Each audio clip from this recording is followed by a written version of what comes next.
Hi friend, Dixit कायाकल्प निरोगा धाम में आपका स्वागत है। आज मैं आपका इंट्रोडक्शन डॉक्टर विवेक दीक्षित जी से कराने जा रही हूँ, जो कि आयुर्वेदिक एनोरेक्टल सर्जन है, जिन्होंने पिछले अपनी वीडियो में भयानक बीमारी भगंदर के बारे में बताया था। आज वो आपको बवासीर की बीमारी के बारे में बताने जा रहे हैं, तो आइए मिलिए डॉक्टर साहब से। हाय हाय फ्रेंड्स, मैं डॉक्टर विवेक दीक्षित, आयुर्वेदिक एनोरेक्टल सर्जन। पिछले 28 साल से अपना Ayurvedic multi speciality hospital Karnal में हरियाणा में चला रहा हूँ, और जो दीक्षित कायाकल्प निरोगा धाम के नाम से चल रहा है, इसमें जैसे मैंने अपने पिछले वीडियोस में आपको सारा डिटेल में बताया हुआ है, आज मैंने अपने पिछले वीडियो में आपको एक जो हमारे गुदा रोग होते हैं, जितने भी हमारे गुदा रोग हैं, जैसे बवासीर, भगंदर, फिशर, साइनस, उनमें से आपको भगंदर के बारे में मैंने बताया था कि भगंदर क्या होता है। आज मैं आपको एक उसी तरह से भगंदर की तरह एक आम बीमारी जो जनता में पाई जाती है, जैसा कि आजकल खान पान लोग इंडियन खान पान छोड़ के वेस्टर्न खान पान को अपना लिया है लोगों ने। हरी साग सब्जियां, दूध, लस्सी, दही, इस तरह की चीज़ें छोड़ के लोग अपना जो वेस्टर्न खाना खा रहे हैं, तो उससे लोगों को कॉन्स्टिपेशन की दिक्कत बहुत ज़्यादा हो रही है, और उससे कॉन्स्टिपेशन से एक बीमारी पनपती है जिसको बवासीर कहते हैं। बवासीर होता क्या है, मैं आपको बताने जा रहा हूँ। बवासीर क्या होता है कि बवासीर में हमारी गुदा के अंदर शिराएँ होती हैं, यानी कि वेन्स होती हैं, जो सुपीरियरली एंटीरियरली हमारी रेक्टम में चलती हैं, गुदा में चलती हैं। जब हमें कब्जी होती है तो उन शिराओं में रक्त प्रवाह सबसे ज़्यादा बढ़ जाता है, और उनसे वो शिराएँ फूलना शुरू कर देती हैं, जिससे रक्त प्रवाह बढ़ने से वो शिराएँ फूल के उनमें से कोई शिरा अलग से एक पाइल मास का रूप धारण कर लेती है। उसमें एक ब्लड सर्कुलेशन बढ़ जाता है, और वो एक गुब्बारे की तरह अलग से फूल के लटक जाती है, जिसको बवासीर कहते हैं।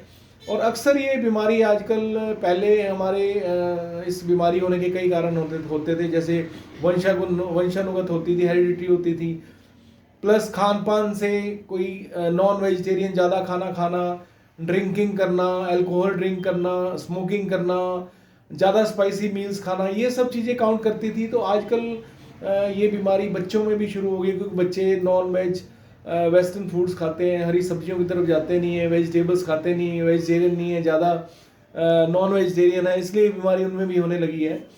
तो इस तरह से इसका बेसिक कॉज कॉन्स्टिपेशन होता है, बवासीर का होने का, या पाइल्स इन एनो बोलते हैं इसको। तो अब मैं आपको बताने जा रहा हूँ कि ये जो बवासीर है वो आपको जैसे मैं दिखाता हूँ, इसमें क्या होता है कि ये हमारा, दिस इज़ द रेक्टम, ये हमारा रेक्टम है, जिसको हम गुदा बोलते हैं, यानी कि मलद्वार बोलते हैं, मलाशय बोलते हैं। इसमें हम जैसे देख रहे हैं कि हमारा रेक्टम का, ये हमारी नॉर्मल वेन्स हैं, जो ये नॉर्मल वेन्स चल रही हैं, इसमें ब्लड सर्कुलेशन चल रहा है। ये हमारी एबनॉर्मल, जब वेन में ब्लड सर्कुलेशन बढ़ जाता है, तो ये एक वेन फूल के गुब्बारे का रूप ले लेती है, और उसको पाइल मास बोलते हैं, जो कि बवासीर इसको हम बवासीर बोलते हैं। तो इस बवासीर में ये 4 ग्रेड के बवासीर होते हैं, जिसमें मैं आपको दिखाने जा रहा हूँ। जैसे इसमें सारा मेंशन है, ये इसमें मैं आपको फर्स्ट ग्रेड के बवासीर के बारे में बताने जा रहा हूँ। ये हमारा फर्स्ट ग्रेड का बवासीर है, जो कि रेक्टम के, यानी कि गुदा के अंदर रहता है। जब हम मलाशय में से मल त्याग करते हैं तो ये बाहर नहीं आता। तो इस तरह से ये फर्स्ट ग्रेड के बवासीर हैं, जैसे ये इस फोटो में आपको दिखाया जा रहा है। तो इस तरह से सेकंड ग्रेड का बवासीर होता है। बवासीर के जो इनको मस्से बोलते हैं, या पाइल मासेस बोलते हैं, या हेमरेड्स भी बोलते हैं। सेकंड ग्रेड में ये थोड़ा बाहर आने लग जाता है, वेन फूल के बाहर लटक जाती है मलाशय से।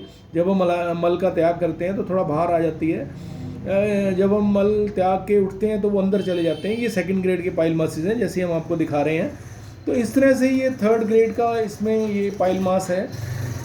थर्ड ग्रेड के पाइल मास जो होते हैं वो गुदा से बाहर आना लग जाते हैं, जिनको हम प्रोलैप्स पाइल मासेस बोलते हैं। और जैसे ये आप इस फोटो में देख रहे हैं, तो इसमें 2 तरह के पाइल्स होते हैं। एक तो ड्राइड पाइल्स होते हैं, या नॉन ब्लीडर पाइल मासेस होते हैं, जैसे ये दिख रहे हैं। एक ब्लीडर पाइल मासेस होते हैं, जब वेन रप्चर हो जाती है तो वहाँ से ब्लड फिल्टर होने लग जाता है, और वो ब्राइट रेड कलर के हो जाते हैं, तो इनको हम ब्लीडिंग पाइल मासेस बोलते हैं, 3rd grade bleeding pile masses, जो गुदा से बाहर आ जाते हैं 3rd ग्रेड में और मल त्याग करते हुए उसके बाद ही अंदर चले जाते हैं। इस तरह से ये 3rd ग्रेड के पाइल मासेस थे। अब मैं आपको 4th ग्रेड के पाइल मासेस में बताने जा रहा हूँ। जैसे इसमें 4th ग्रेड में हमारा वेन लटक के, पाइल मास लटक के बहुत ज़्यादा बाहर आ जाता है, जिसको प्रोलैप्स पाइल मासेस बोलते हैं। जैसे ये बॉल की तरह बन जाते हैं और बाहर आते हैं, और ये मल त्याग करने के बाद अपने आप अंदर नहीं जाते, इनको हाथ से अंदर करना पड़ता है। इस तरह से इनको प्रोलैप्स पाइल मासेस कहते हैं। तो इस तरह से एक पाइल मास हमारे ये थ्रोम्बोज पाइल मासेस होते हैं। थ्रोम्बोज पाइल मासेस एक कॉमन पाइल मासेस जो मैंने आपको दिखाया है, जिसमें ब्लड सर्कुलेशन बढ़ने से वो पाइल मास फूल के लटक जाता है, उसमें ब्लीडिंग होती है, कोई पेन नहीं होता। लेकिन ये this is the thrombosed pile mass, जैसे आप ये देख रहे हैं। इसमें वेन में खून का थक्का आ जाता है, जिससे वो वहाँ पे एक थ्रोम्बस बन जाता है, इसीलिए इसको थ्रोम्बोज पाइल मास बोलते हैं।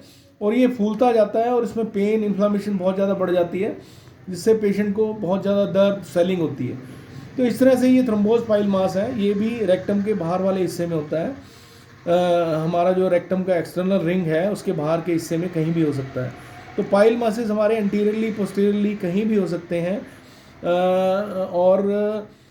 इस तरह से ये मैं बवासीर के बारे में मैंने आपको सारा बताया है, और इसको हम बवासीर बोलते हैं।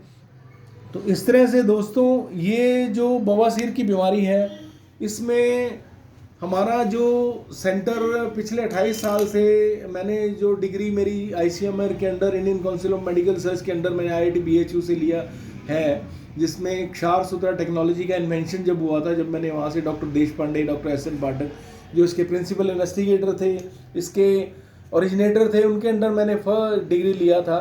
जब ये वहाँ पे हमारा BHU में इसका प्रोजेक्ट ICMR का स्टार्ट हुआ था, तो तब से मैं अपनी सेवाएं करनाल में अपना आयुर्वेदिक मल्टी स्पेशलिस्ट सेंटर चला रहा हूँ, और हरियाणा में I am doing this services with क्षार सूत्रा टेक्नोलॉजी। और मैंने थाउजेंड्स में, हज़ारों पेशेंट ठीक किए हैं जो क्षार सूत्रा टेक्नोलॉजी से इसका, इन बीमारी का इलाज होता है। इसमें कोई रिकरेंस रेट 1% भी नहीं होता।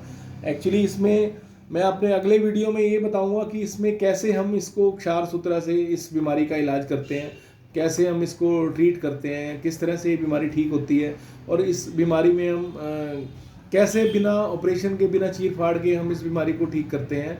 और पेशेंट इसको प्रोसीजर को करवाने के 1-2 घंटे बाद डिस्चार्ज कर दिया जाता है और अपने घर चले जाता है, और बीमारी से पूरी तरह से निजात पा जाता है। तो मेरे प्रिय दोस्तों, ये बवासीर है, इसके बारे में मैंने आपको डिटेल से बताया है आज।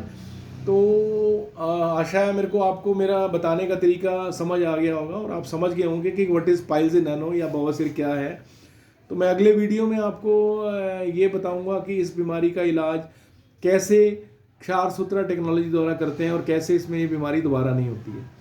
तो मेरे दोस्तों, मेरी आपसे ये गुजारिश है कि मेरे इस जो चैनल डॉक्टर विवेक दीक्षित है, इसको लाइक करें, सब्सक्राइब करें, और ज़्यादा से ज़्यादा शेयर करें। Thank you very much.